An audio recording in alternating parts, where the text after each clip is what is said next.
pasado fue el Día Mundial del Alzheimer. Se trata de una enfermedad neurodegenerativa que es la causa más común de la demencia y es probablemente una de las enfermedades que más asusta, aunque tal vez no se hable lo suficiente al respecto. Hoy les proponemos tratar este tema. Para eso estamos con Silvia Serrentino, socia fundadora de la Asociación Uruguaya de Alzheimer y Similares, AUDAS, y el doctor Delmar Rodríguez, geriatra, gerontólogo, vicepresidente de la Federación de Alzheimer y Demencia del Uruguay. A los dos, bienvenidos. Gracias por acompañarnos. Con mucho gusto, muchas gracias. Bueno, imagino que más allá de que el lunes fue el Día Mundial, están con una agenda cargada, con varias actividades. Hay muchas actividades. Porque no solo se resume al día, ¿no? La concientización al respecto, sino que va más allá.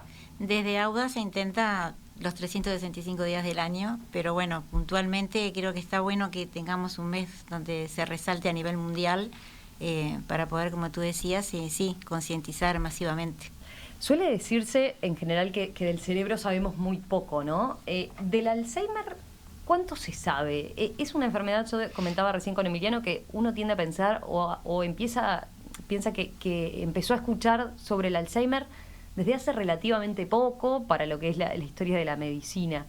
¿Es una enfermedad de estos tiempos, podríamos decir? No, estamos de acuerdo contigo que se viene hablando mucho más, es muy acertado lo que tú dices, en estos últimos 20, 30 años, 50 años diría uno. Bueno, ¿qué pasa? Que somos tan heterogéneos, por suerte, todos los seres humanos, y mucho más heterogéneo es el tema de la mente. Entonces, seguro siempre hubo una aceptación o visiones muy específicas desde la experimentación, desde la clínica práctica, desde la neurología, desde la geriatría, y eso pudo haber hecho que se enlenteciera el conocimiento, también porque se fueron agregando técnicas muy amplias y muy profundas que contribuyeron, y que todavía nos falta llegar a que podamos comprender científicamente, pero igualmente importante o mucho más importante a nivel población general, de qué se trata. Uh-huh. Y a nivel también de quienes orientan las políticas de salud de los estados en el mundo entero, que si está o no en su justo lugar. Le iba a preguntar de eso, pero a ver, para tener una idea, también es una enfermedad que viene con lo que es la expectativa de vida, ¿no? Del aumento de la expectativa de vida. Recién nos mandaba un mensaje nuestro colaborador en el espacio de la mesa de científicos y decía, bueno, Héctor Musto, el genoma de los primates superiores evolucionó para que viviésemos 40, 45 años. La medicina, la alimentación, etcétera, llevó a que lleguemos casi al doble. Eso es una parte sustantiva de estas y otras patologías. ¿Tiene que ver eso? ¿Tiene que ver efectivamente Efectivamente, como tú lo decís y como está dicho científicamente, estamos de acuerdo, pero desde el punto de vista amplio de la conceptualización de esas situaciones vinculadas a vivir mucho, vivir más, y entonces vivir también mejor. El problema es problematizar que estamos viviendo mucho como humanidad. Uh-huh. Y entonces, al fin y al cabo, hasta por los temas de, como ustedes bien saben, económicos y ahora se está hablando de la reforma jubilatoria, qué horrible. Hay muchos viejos. Qué horrible. Envejecimiento poblacional. No, la gente vive más, los mayores viven más, pero además faltan chiquilines, faltan jóvenes que tengan 6 hijos y que esos 6 hijos puedan desarrollarse dignamente. O sea, la idea es no centrar el tema, nos parece desde el punto de vista gerontológico y de este tema de la gente afectada por demencia, no centrarnos que porque hay muchos viejos, qué horrible, claro, hay mucha enfermedad. Y bueno, y capaz que por suerte hay mucha gente, ¿verdad? Sería el razonamiento lógico. Claro. Sí, el aumento de la esperanza de vida al nacer y la esperanza de vida de después de los 60 o de los 70 nos acerca a la posibilidad, sí, de padecer algunas enfermedades, entre ellas la demencia. Eso no quiere decir que sea cantado, sea inevitable que por vivir mucho vamos a padecer demencia. Capaz que podemos, ahí está, hacer una definición más técnica de qué es el Alzheimer y en qué punto tiene que ver o no con la demencia, ¿no? Porque demencia sí es un término que capaz que teníamos asociado o se escuchaba hablar de él desde hace más tiempo, ¿no? ¿Qué punto de contacto tienen y qué distinción hay que hacer entre una cosa y otra? Demencia son varios tipos de demencia, entre ellos el Alzheimer. Demencia no en el sentido coloquial de enfermedad psiquiátrica, ¿verdad? Uh-huh. Sino de deterioro de las funciones mentales. Ese deterioro, el más frecuente, el más común, el con mayor morbilidad, es el Alzheimer. Así que no es que, digamos, por allá las demencias y por allá el Alzheimer, sino al contrario. Demencia implica, una de las demencias es el Alzheimer, la más común. La más común. La más común. Ahora, es importante distinguirlo de lo que es el envejecimiento uh-huh. y los cambios propios de las actividades o capacidades mentales y psicosociales, ¿verdad? Porque a veces cuando uno habla de mentales o habla solo de neurológico, solo de psicológico, y claro, por suerte somos muy todo uno, así que va todo junto. Imagino que tendrás situaciones así de pacientes que de repente por el paso de los años empiezan a sentir algún síntoma que los hace pensar en que pueden tener esta enfermedad y efectivamente, y usted se encuentra por suerte con tener que decirle solo no, bueno, es el paso de los años. Es común que nos olvidemos de cosas, por ejemplo, por el paso de los años. Tú lo estás diciendo y Silvia, como experiencia en Audas, la idea es muy importante y muy importante para el conocimiento de todos nosotros, de toda la gente, que con el correr del tiempo y el envejecimiento aparecen sí cambios en las funciones mentales y en la agilidad mental y en la capacidad, algunos positivos, otros negativos, no todos son negativos, normales del envejecimiento. Llega un momento que algunos de nosotros empezamos a sentir síntomas, aunque hay un periodo que es asintomático, uh-huh. Así que cualquiera puede estar haciéndolo, el tránsito hacia la enfermedad sin que sea percibido. Bien, así que envejecimiento, a ello se agrega el tema enfermedad de Alzheimer dentro de las demencias. ¿Y la demencia senil en particular, cómo hay que ubicarla? Tal cual tú lo decís, ese nombre es también la demencia arteriosclerótica, tantas formas se ha dicho. Es un error porque es asociar el término demencia exclusivamente al envejecimiento. Uh-huh. Y esto no es así. Además que hay Alzheimer de evolución y aparición joven. Pero es muy importante lo que tú señalabas, cuando hay errores en el comportamiento o en la memoria, sobre todo en la memoria de la persona mayor, que enseguida, incluso a veces los profesionales, nos apuramos a poner el rótulo de demencia. Y es muy difícil después sacárselo a la gente. Así que el diagnóstico es complicado, es multifactorial y multisectorial, y no hay una sola forma de decirlo por el diagnóstico hecho por un especialista o por una técnica. Bien, ahí está. Me gustaría volver sobre eso, pero para tener claro, a ver, sí. La enfermedad del Alzheimer es podemos decir, un trastorno progresivo que hace que las células del cerebro se consuman, o sea, tiendan a degenerarse y a morir. Eso desde el punto de vista microscópico o histológico. Ajá. Y entonces hay también consecuencias del punto de vista de las funciones mentales, que no son solo la memoria y la cognición, sino también son los sentimientos, por ejemplo, también es el comportamiento social y la integración social. Así que sí, es un trastorno progresivo que afecta a la célula, ¿verdad?, nerviosa, pero eso tiene consecuencias mucho más amplias que van más allá de ver, la célula está muriendo. Bueno, eso le iba a preguntar. Entonces, por lo que decía, es una enfermedad que no es sencilla de diagnosticar. Exacto. y es multifactorial, o cómo se hace para tener un diagnóstico certero de que es Alzheimer lo que tenemos y no eso, producto de un olvido simplemente del paso de los años. De acuerdo. Congresos y congresos internacionales sobre el tema, porque aún... Y yo se lo pido en un minuto. No, con muchísimo gusto. No, porque es una inquietud que todos tenemos, pero que aún no está resuelto cabalmente.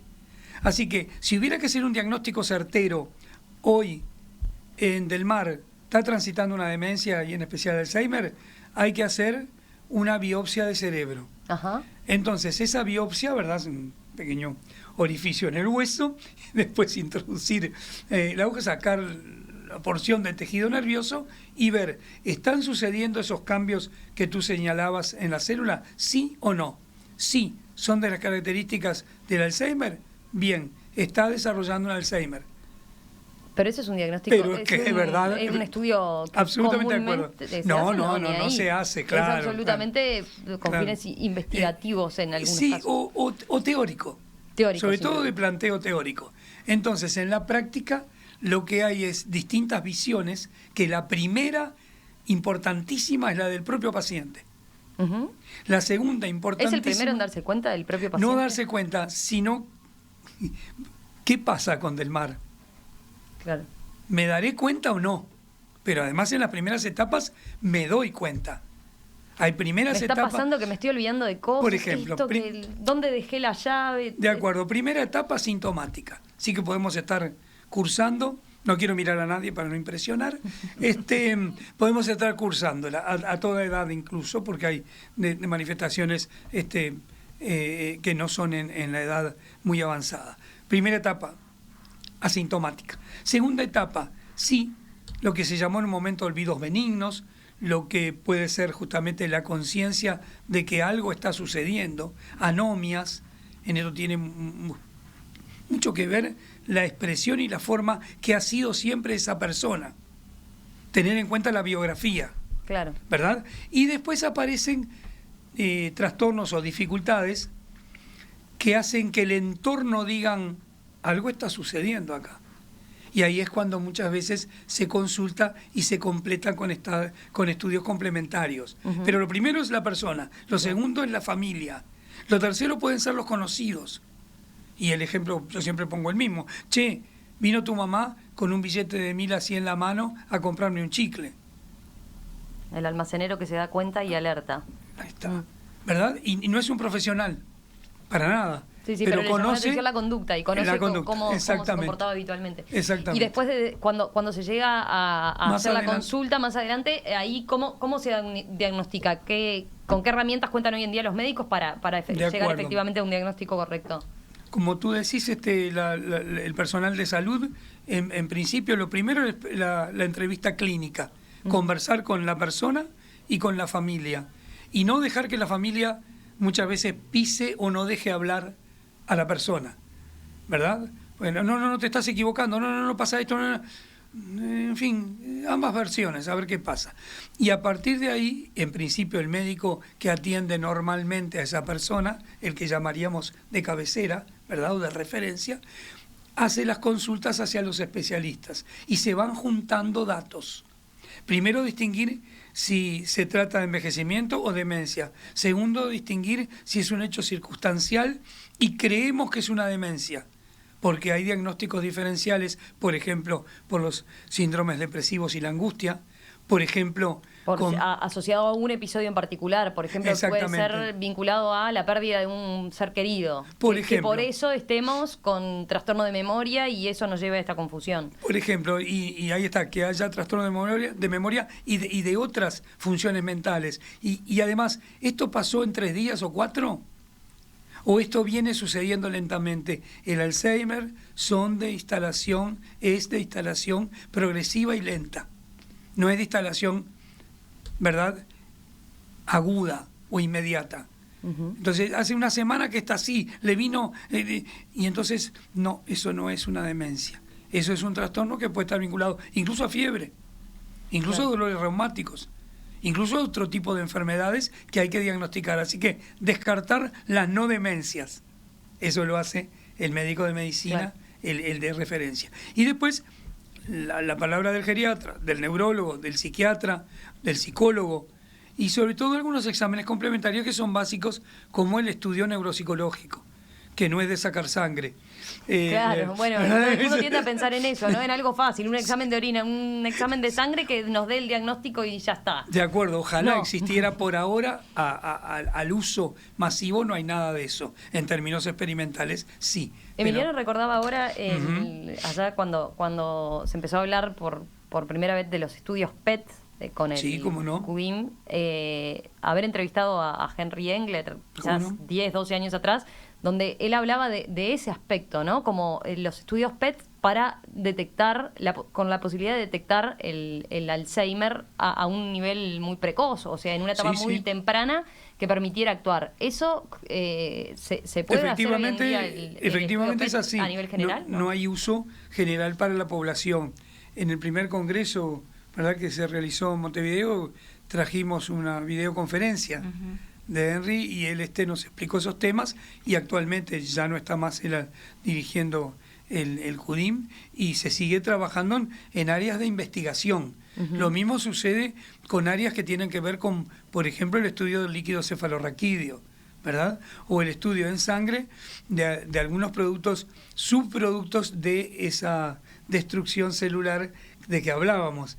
Pero todo eso son estudios que todavía no están para uso de diagnóstico clínico, vamos a llamar masivo. Ojalá existiera una especie de glicemia para saber, bueno, pero ¿tengo diabetes o no tengo diabetes? Claro. Así que utilizar todos los sistemas que hay y que se puedan aportar para el diagnóstico es de enorme importancia, pero son contribución. Muchas veces los estudios terminan diciendo la probabilidad de que se trate de un Alzheimer es de tanto, o esto orienta básicamente a tal cosa. Es decir, y entonces se juntan todos esos datos y las expresiones de los especialistas, y ahí hay una alta probabilidad o una certeza del Alzheimer. Claro, cuando está avanzada la situación y hay trastornos en el relacionamiento humano, lo que antes llamábamos trastornos de conducta, ¿verdad? Todos hacemos o podemos hacer diagnóstico fácilmente. El asunto son las etapas iniciales y la distinción entre la normalidad por vejez, otras enfermedades y el Alzheimer. Así que contribución desde varias miradas hacia el diagnóstico. Ahora la pregunta del millón, quizás. ¿Cuál Bien. es la causa del Alzheimer? ¿Qué se sabe de esto? ¿Qué factores Bien. inciden? ¿Cómo no?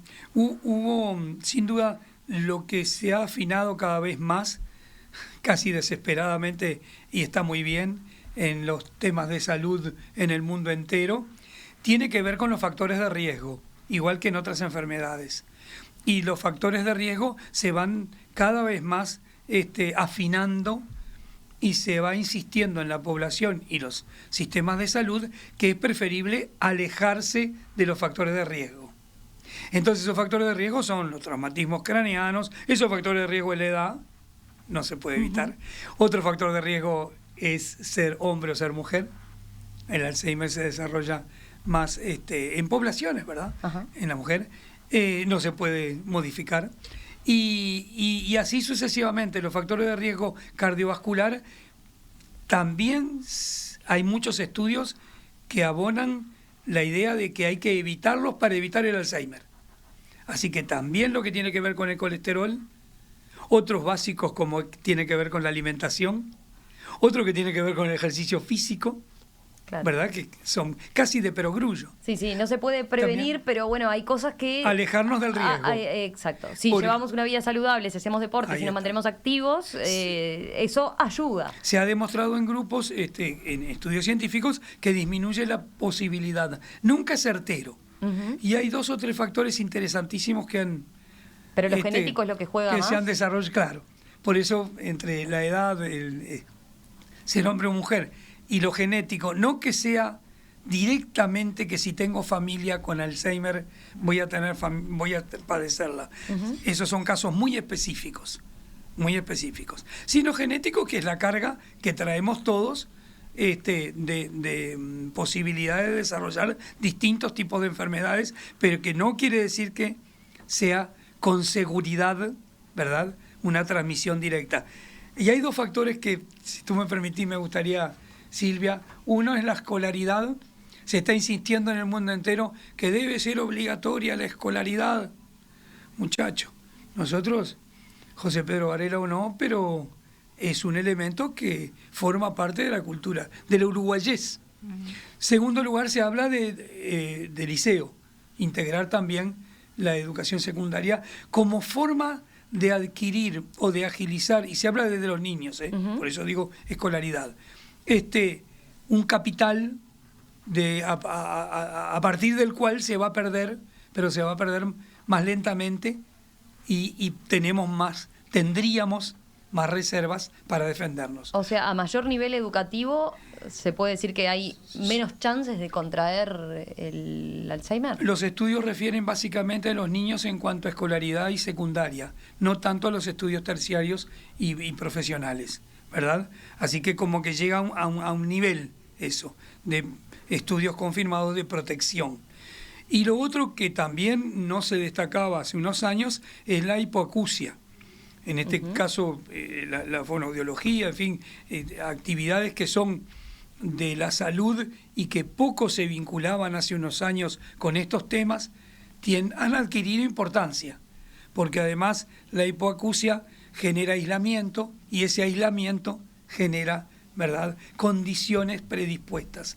También, por cierto, la integración social como forma positiva de evitar los riesgos y uno piensa que los aspectos afectivos, de pareja y de relacionamiento y de comunicación y de ejercicio permanente a toda edad de las funciones mentales, también entre ellas el aprendizaje, entre ellas los estudios, pero también todo lo que tiene que ver con estar en contacto con la realidad, opinar, disentir, estar de acuerdo o no, ¿verdad? Y los aspectos afectivos que, sin lugar a duda, son todo un misterio. Cómo inciden sobre estas cosas. Vamos mucho hacia la cognición, vamos mucho hacia la memoria, pero somos muchísimo más complejos, mucho más complejos que esos aspectos que tienen, por cierto, enorme importancia, ¿verdad? Enorme importancia. Acá hay una pregunta del oyente que dice, pregunta al doctor, si mi abuela y mi madre tuvieron Alzheimer, ¿cómo sé yo si tengo probabilidad? ¿Hay estudios? ¿Hay estudios desde el punto de vista del genoma que se puedan hacer para saber? Se estudia, así como no, y los estudios lo que me van a determinar, para hablar no de esa consulta sino de mí mismo, que yo tengo los genomas vinculados al desarrollo del Alzheimer, ¿verdad? Pensando en estudios que fueran, como está preguntado, hacia la carga genética. Claro. Ahora, eso no quiere decir que yo vaya a desarrollar el Alzheimer. ¿Tengo altas probabilidades? Sí. ¿Y tengo todas las condiciones dadas? Sí. Todas no. Capaz que sí sé que tengo los genomas, o en fin, capaz que conviene acentuar todas las otras medidas que me permiten alejarme de los riesgos, ¿verdad? Pero, por un lado, por suerte, por otro lado, lamentablemente, no es posible saberlo. Se ha discutido mucho, porque como es una enfermedad que no tiene una solución radical, ¿verdad?, sería un diagnóstico muy duro poder decirle a una persona, tú vas a desarrollar un Alzheimer. Por un lado porque no es cierto, porque no tenemos la certeza con esos estudios. Y por otro lado que, seguro, veríamos y qué hacemos. Y el riesgo de la parte psicológica y el riesgo de la parte psicológica y social, ¿verdad? Si a cierta edad ya nos ponemos la cocarda de que vamos a hacer Alzheimer. Bueno, así que por un lado lamentable de estigmatización de la sociedad, ¿no? De acuerdo. Sí. Ahora después hablamos un poquito más mucho gusto. de todo lo que tiene que ver con eso, con Silvia capaz, pero quería preguntarle antes, sí, ¿cómo dijimos, no? Bueno, empiezan a notarse esos trastornos de olvidarse, ya empieza el comportamiento más evolucionado, la enfermedad, el comportamiento raro, inadecuado. Sí, con poco filtro, ¿verdad? Esa es una de las características a veces, que la persona pierde la inhibición. Sí, ahí está. El problema grave del punto de vista diagnóstico y del concepto es por un elemento que estemos y nos apresuremos los profesionales y la familia y la persona en hacer el diagnóstico. Se habla de posibilidades, de probabilidades. Hoy al principio decíamos que somos todos muy heterogéneos por suerte, y además con el correr del tiempo más raros somos y distintos unos de otros. Y cuanto más nuestra mente, que son los afectos, que son la biografía, que son como hemos vivido, que son como estamos viviendo, cómo vamos a vivir. Entonces eso es tan complejo que a veces desesperadamente queremos encontrar indicios de que me estoy haciendo un Alzheimer, y no hay que apresurarse, porque además esto lleva muchos años. La fase asintomática puede llevar asintomática, ¿eh? Nada de nada. Sí. Nada de nada. ¿Cuánto puede llevar? 3, 5 años. Y después una fase en la cual aparecen pequeños trastornos en que el propio paciente, la propia persona dice, me estoy equivocando, me olvido, tal y cual. Pero los de alrededor dicen, no, mirá, estás marchando bastante bien. ¿Qué querés? ¿Tenés 75 años? No, estás como en el 30. No, estás como, ¿verdad? Cuando tenías 25 años. Y después, a medida que va evolucionando... Un poquito después, años después, empiezan a aparecer trastornos que son percibidos por el entorno.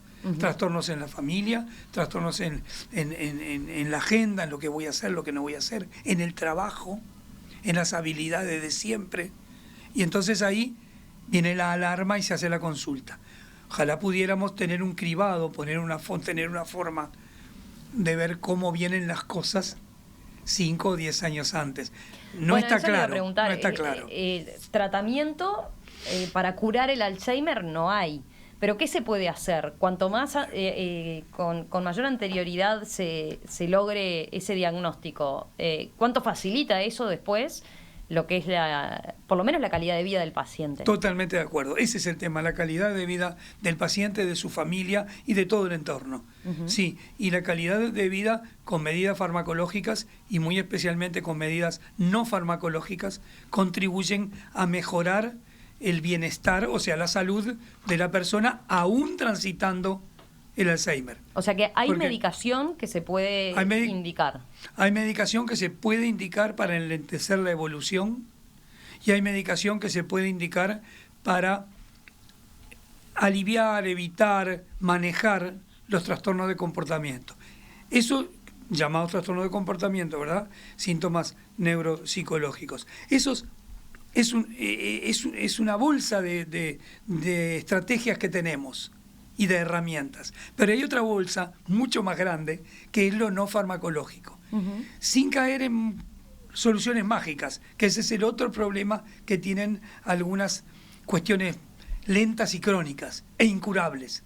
Lentas, crónicas e incurables. Entonces se cae en soluciones mágicas. Sin caer en soluciones mágicas, y a veces en cuestiones muy elementales, como puede ser el ejercicio intelectual, la integración social, la integración en un grupo, la participación en ejercicios físicos, la protección de la parte típicamente del cuerpo en cuanto al colesterol, la hipertensión, la diabetes, que son 3 elementos claves como factor de riesgo, el tema de la hipoacusia, cómo manejarlo, si tiene o no que usar la prótesis, ¿verdad? Y quién la indica, cómo se continúa. Todo eso a tiempo ayuda a mejorar, ayuda. Es importante... Lentece el proceso. Y es importante no pensar que esto solo es lo que sirve.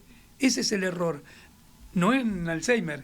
En términos generales, en medicina hay muy pocas cosas que uno diga, esto solo. Pero mucho más en estas situaciones, tener la habilidad, los profesionales, la familia, la ansiedad de la familia, tener la habilidad de poder combinar las distintas formas de actuar, ¿verdad? En los centros diurnos, en fin, en los clubes de barrio, en la actitud de la familia, en las cuestiones hasta de la habitación, en el sentido de la casa del individuo donde está viviendo con Alzheimer. Lo importante es el individuo, como tú señalabas, el bienestar y la calidad de vida de la persona. Doctor Delmar Rodríguez, a ver, usted tiene que ir yéndose por un tema de horarios, que ya tenía compromisos contraídos, así que quiero hacerle la última pregunta. Hasta ahora ya me olvidé. ¿Sí? Así que no importa.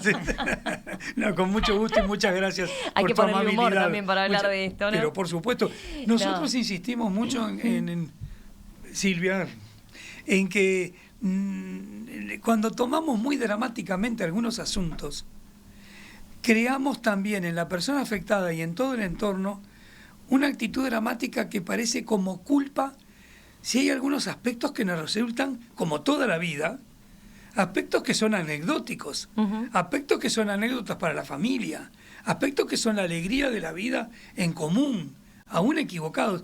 Y eso es, no digo la sal de la vida porque justamente la sal es un factor de hipertensión, así que no. Pero es ¿verdad? El aderezo correspondiente que muchas veces nos permite, porque la situación de la persona que está al lado de quien está afectado de Alzheimer es dramática, pero permite continuar o tomar de una forma o de otra para poder continuar, porque esto no es de hoy a mañana. Bueno, cuando la persona está afectada de Alzheimer. Hasta ahora hemos hablado de la etapa temprana de la enfermedad, pero sabemos que la enfermedad como tal puede ser muy, muy embromada en cuanto a cómo ese paciente evoluciona, ¿no? Perdiendo totalmente conexión con su entorno, sin hablar. Hasta en algunos momentos puede llegar a ser muy violento, ¿no? Por el tipo de conductas que puede adquirir. No todos los pacientes las desarrollan, así que tampoco es una cosa de una perspectiva dramática en cuanto a la convivencia en ese sentido, pero puede suceder, ¿verdad?, que los trastornos de conducta se vayan acentuando. En otros pacientes no. En otros pacientes no hay trastorno de conducta o son poco, en fin, agresivos. Pero la idea es, sí, con el correr del tiempo poder ir adaptando las medidas que hagan a la seguridad de la persona afectada y a la familia, y poder transitar no 3 años de Alzheimer, 10, 20, 30 años de Alzheimer. ¿Se puede vivir todo ese tiempo con la enfermedad? No se muere, ¿verdad?, de Alzheimer, sino esa es una aclaración importante. Con Alzheimer. Siempre es por otra causa. En general, tal vez motivada por factores de riesgo que no se pueden proteger por el Alzheimer, pero no es el propio Alzheimer el mortal. Creo que eso es muy importante resaltarlo, porque muchísimas personas te dicen murió de Alzheimer, y lejos. Claro. Es de todas las complicaciones que puede provocarse, ¿no?, en el organismo. Tal cual, pero Silvia. Es con Alzheimer. Vamos a hacer una breve pausa y enseguida volvemos hablando con Silvia Serrentino, socia fundadora de AUDAS, la Asociación Uruguaya de Alzheimer y similares, para hablar, entre otras cosas, de esto, del factor de la contención, de cómo también hay que cuidar ese entorno, esa familia. Imagino que para quienes, en general, se sabe, para quienes tienen un familiar con Alzheimer, requieren una orientación muy especial de qué pueden hacer, cómo ayudar a ese paciente, cómo convivir en el día a día y no enojarse, por ejemplo, cuando se olvida de las cosas, cuando nos repite todo, cuando parece que ya no es la persona que era, ¿no? Volvemos conversando con Silvia de eso. El lunes pasado fue el Día Mundial del Alzheimer. Se trata, como decíamos, de una enfermedad neurodegenerativa que es la más común de las demencias. Y es también una de las enfermedades que quizás más asusta, aunque tal vez no se hable lo suficiente al respecto. Recién, en el bloque anterior, hablábamos con el doctor Delmal Rodríguez, geriatra, gerontólogo, vicepresidente de la Federación de Alzheimer y Demencias del Uruguay, a quien ya le agradecimos fuera de micrófono porque tenía, por compromisos contraídos anteriormente, tenía que irse y retirarse, pero ya con él abordábamos todo lo que tiene que ver con los síntomas, que hay en cuanto al tratamiento y la definición propiamente del Alzheimer como tal y su relación con la demencia. Vayamos ahora a la otra pata importante que tiene esta enfermedad, que es la vinculada a cómo mejorar también la calidad de vida de ese paciente, cómo vive la familia con esa situación, qué es lo que tiene que hacer, cuáles son las preguntas más frecuentes que se presentan cuando se da un diagnóstico de Alzheimer. Vamos a conversar, yo ya la presenté, pero vamos a reiterar, estamos con Silvia Serrentino, que es socia fundadora de AUDAS, la Asociación Uruguaya de Alzheimer y Similares, miembro a su vez de la comisión directiva hoy en día y coordinadora del centro diurno que tienen allí en AUDAS. Silvia, a ver, la primera pregunta que te hago es, en general, el paciente, cuando va a esa consulta de la que hablábamos con el doctor Rodríguez, bueno, va acompañado, ¿no? ¿Siempre sabe o no de ese diagnóstico? ¿Él se entera que efectivamente tiene Alzheimer como tal? Porque es chocante, ¿no? Tenemos un preconcepto fuerte hacia la enfermedad. Cabe ¿no? destacar que normalmente cuando llegan a AUDAS que piden una orientación, normalmente no llegan, llega el familiar, ¿sí? No llegan con el afectado, ¿sí? Con la persona afectada. Pero sí se está dando ahora, como antes no se daba. Antes era inviable que viniera la persona afectada. Ahora se está dando un poco más. Pero generalmente viene solo el familiar, ¿sí? Porque quiere como saber cosas y preguntas que no las quieren hacer de pronto delante de la persona, porque bueno, de pronto esa persona no sabe que está afectada, que esto es todo un tema, eso, ¿no?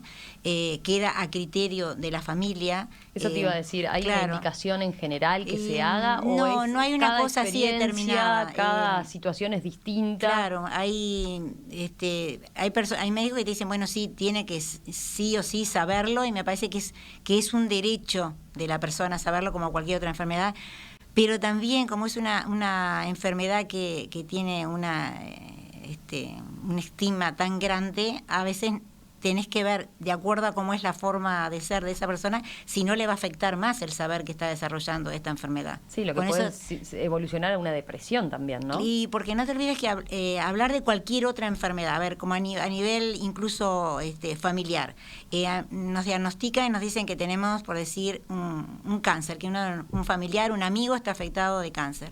¿Y qué hacemos? Enseguida lo cobijamos, tratamos de hablar con ellos, nos aliamos, por decir de alguna manera, con esa persona, en qué te puedo ayudar, qué te puedo servir, qué podemos hacer. Sin embargo, si tú le decís, sabés que diagnosticaron un Alzheimer, inmediatamente es como que se aíslan, ¿viste? Se aísla socialmente, se aísla dentro de la familia, porque, a ver, si no es una familia que está bien constituida, si no es una familia, digamos, que es una familia que siempre fue de resolver los problemas, una familia que trabajó las cosas, se hablaron, que tenemos una buena relación. Bueno, vamos a continuar enseguida a ver qué podemos hacer, cómo nos desarrollamos, cómo vemos de poder ayudar, sobre todo al cuidador principal, ¿verdad? Bueno, eso te iba a preguntar, porque imagino que una de las preguntas que deben recibir con mayor frecuencia es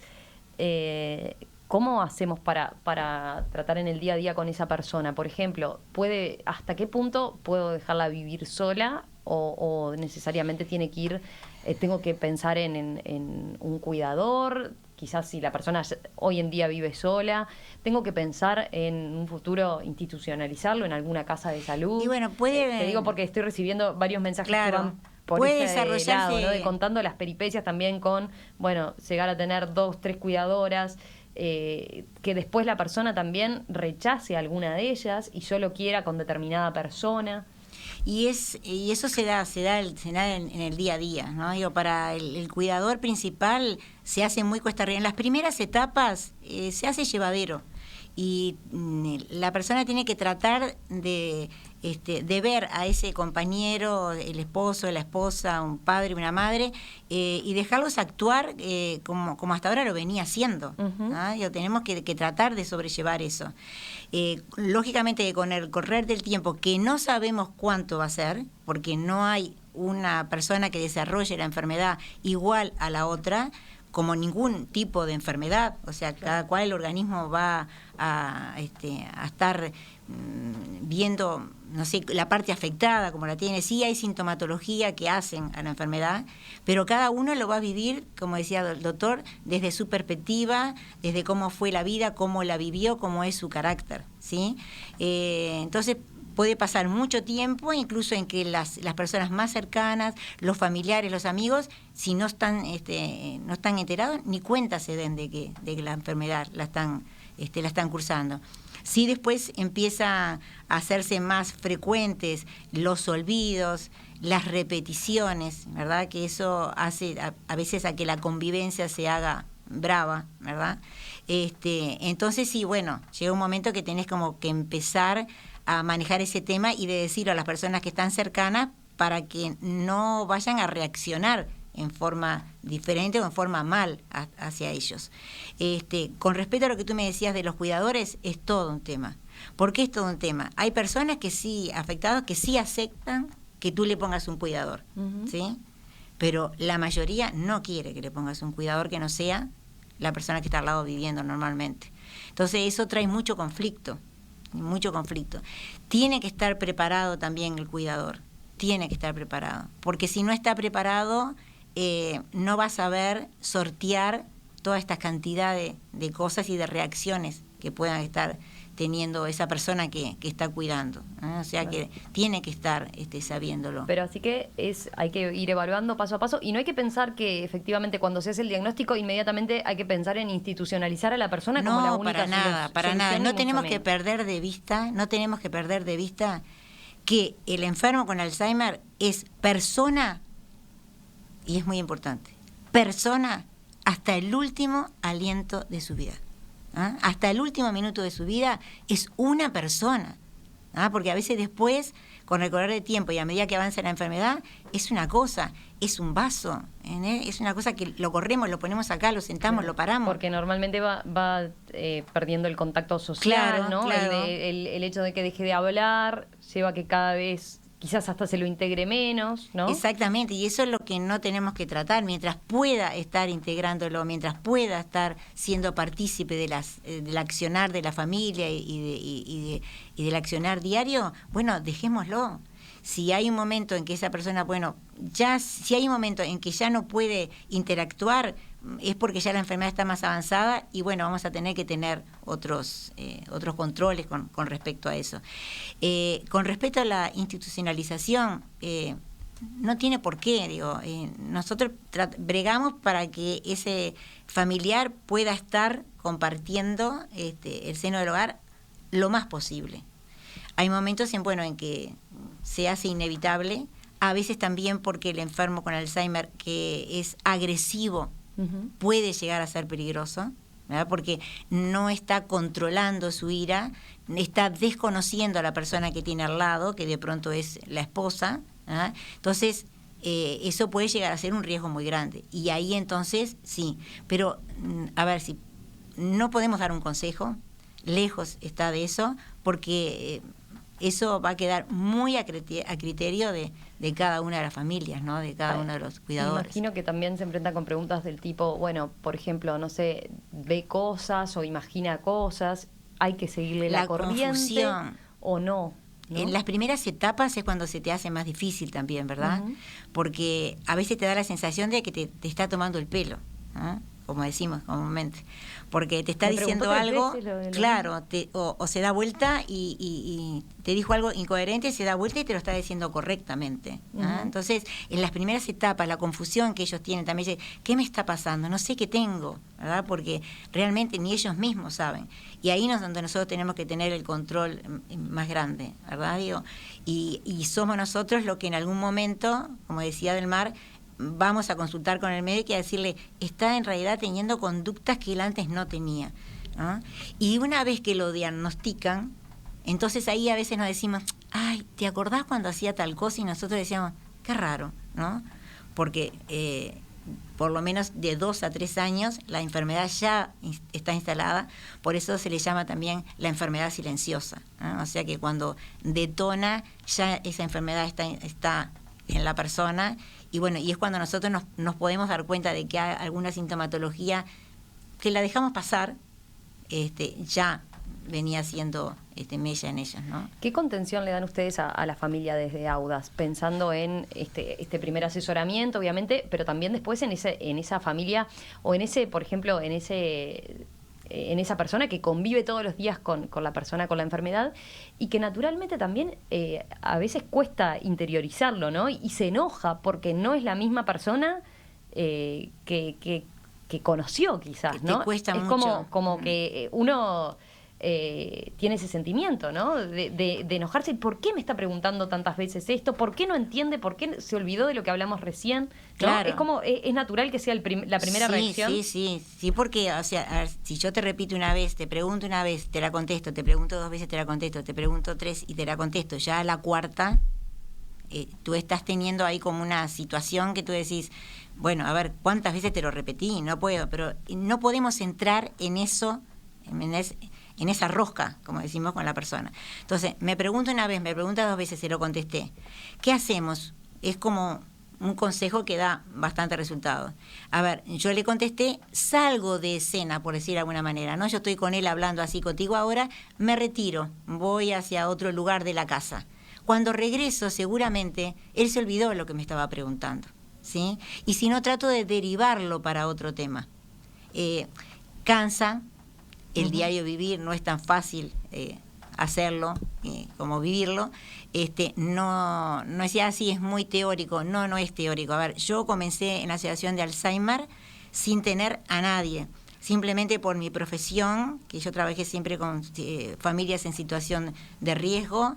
Entonces me pareció que era, en aquella charla que largó el doctor Ventura hace casi 30 años en el Anglo, y yo como muy amiga de él, me pareció tan increíble cómo afectaba a la familia, que dije, qué linda oportunidad de poder trabajar. Entonces me acerqué y les dije, lo primero que me preguntaron si yo tenía un familiar, les dije que no, pero como no estamos libres en la vida de nada, con el correr del tiempo y a pesar de yo haber dedicado tantos años en la asociación, a mí no me liberó, no me exoneró.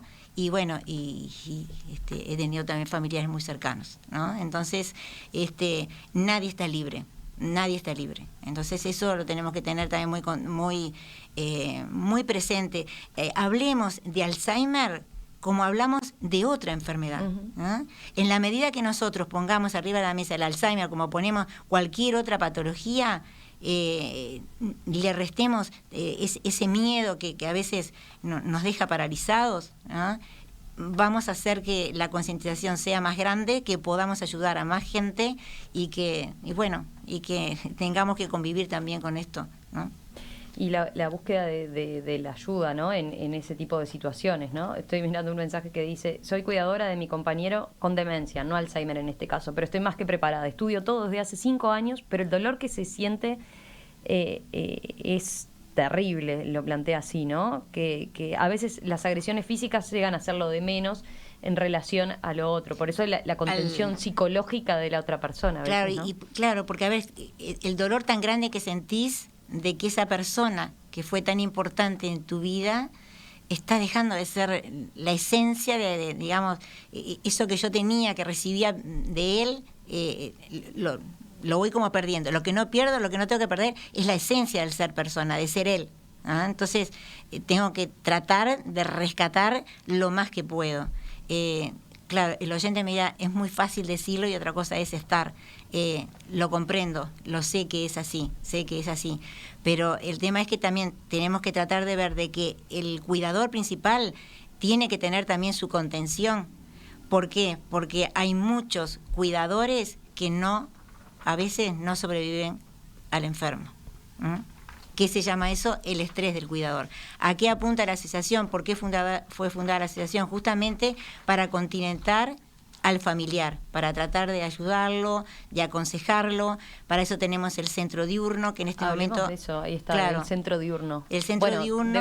Debe estar trabajando de forma particular ahora, producto de en este momento estamos en ¿no? un impasse, ¿no? Digo, porque todavía ahora incluso hemos entrado en un segundo protocolo, y bueno, creo que en estos días lo vamos a poder estar reabriendo el centro diurno, pero es el respiro al cuidador, que le llamamos. Entonces, es todos los días entre las 2 de la tarde y las 5, que es muy importante para que el cuidador pueda, hacer o descansar o hacer cosas, que es muy importante, ¿no? Alguna actividad física o salir a un shopping, no sé, pero que la cabeza se salga un poco de lo que es el centro de estar permanentemente cuidando a ese familiar. Entonces, por eso la asociación apunta siempre al familiar. En el año 2000... Pero reciben a la persona con Alzheimer. Sí, en las primeras etapas. Ajá. En las primeras etapas tiene que... Pero ahí es donde decías, tiene esa escapada, el cuidador puede decir, bueno, me quedo tranquilo de que él acaba de estar bien, va a estar cuidado, va a estar haciendo una actividad que le permite también, que lo ayuda. ¿Por qué en las primeras etapas? Porque todavía tiene que tener la necesaria sociabilización para con sus pares. Además hay trabajos cognitivos que hacen que eso se vaya, tratar de que se vaya enlenteciendo el proceso de la enfermedad. comparten una merienda, tienen musicoterapia, tienen laborterapia, gimnasia, o sea, hace a que ellos pasen un momento muy agradable también. Y vienen, la verdad que ellos vienen como muy contentos, ¿viste? Vienen como muy contentos. Incluso hay personas que en el fin de semana les resulta, estamos de lunes a viernes, y les resulta difícil continentarlos en el fin de semana porque ellos están deseando venir, ¿viste? También.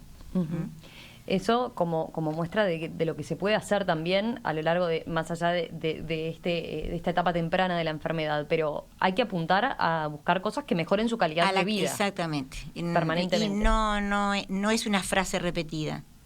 Tenemos que apuntar a la calidad de vida de nuestro ser querido. Tenemos que apuntar a la calidad de vida. Y por eso la formación también del cuidador, para que sepa darle también esa calidad de vida, para que sepa continentarlo, aunque no tengan el sentimiento de un familiar, pero necesitan sí esa parte de contención que es necesaria saberla hacer. Hoy en día, ¿cuál es la forma de contactarse con Audaz? Teniendo en cuenta esta situación en la igual que... tenemos hoy por hoy estamos los martes y jueves de 14 a 16 como una contención media hasta que no abramos todo el horario de las oficinas, y en el 2400-8797. 2400-8797. En este momento, hasta que podamos volver a las actividades, martes y jueves estamos, sí, allí. Tengo un montón de preguntas para hacerte, Silvia, pero bueno, pero es importante. Después hay cosas muy puntuales, situaciones muy particulares. Podríamos seguir hablando largo rato también más, si hay alguna pero, persona de las que está en este momento escuchándonos, quisiera algo más personal o poder comunicarse, bueno, con este número que yo te digo se puede contactar y vemos la manera de hacer las orientaciones, ¿no? Que ahí ya se da día y hora, que ahora estamos un poquito limitados, pero bueno, se busca la manera de poder hablar directamente. Así que si hubiera alguien que está realmente necesitado en una conversación, bueno, aunque más no sea telefónica, o vemos la manera de poder hacerla, que no dejen de comunicarse con nosotros. Por lo pronto, más allá de lo doloroso que sabemos que puede ser para la familia, del desafío que implica, bueno, se trata, como decías, de hablar más de esto y empezar a tratarlo como una enfermedad más, de las tantas que son embromadas. A pesar del estigma, nosotros vemos que a medida que pasan los años, o sea, cada vez que llega el Día Internacional, un poquito más tenemos de concientización, un poquito más está, toda la movida llega más. Entonces creo que hoy por hoy nos estamos acercando y nos estamos quitando el miedo de poder hablar de la enfermedad. Hablemos de la enfermedad como si fuera otra enfermedad, porque va a ser la manera de poder también sobrellevar, más allá del impacto que te causa, porque hoy por hoy sabemos que no tiene cura. Pero, a ver, te vuelvo a repetir, nadie está libre, y cuanto más preparados estemos, mejor o más liviana va a ser la carga que podamos tener. Silvia Serrentino, socia fundadora de Audaz, miembro hoy en día de la comisión directiva, coordinadora de este centro diurno, de esta organización. Gracias, gracias por estos minutos esta mañana. Gracias a ustedes, la verdad que todo lo que hagamos por esto es poco, pero es muy importante la labor de ustedes. Seguimos en contacto y nos quedamos, por supuesto, con el teléfono, lo dejamos a mano y seguramente en nuestras redes para después que quienes necesiten tener esa forma de poder vincularse y evacuar dudas puntuales, particulares, también puede ser por el correo, también por la web, audazur@gmail.com.uy. Perfecto. También podemos, si entran también en las redes, en Facebook, también van a ver que hay por ahí, se pueden contactar, y también pueden ver las cosas que vamos haciendo. Por ejemplo, hoy a las 7 de la tarde, la fonoaudióloga, la licenciada Raquel Cruz, va a estar hablando justamente, por Zoom, lo ven en las redes, lo encuentran, y va a estar hablando justamente de un poco del cuidado del cuidador y cómo afecta al cuidador. Hoy a las 19 horas. Perfecto, ¿sí? Así que ya saben, ahí tienen una primera tarea, entonces. Ahí está. Gracias, Silvia. No, gracias a ti.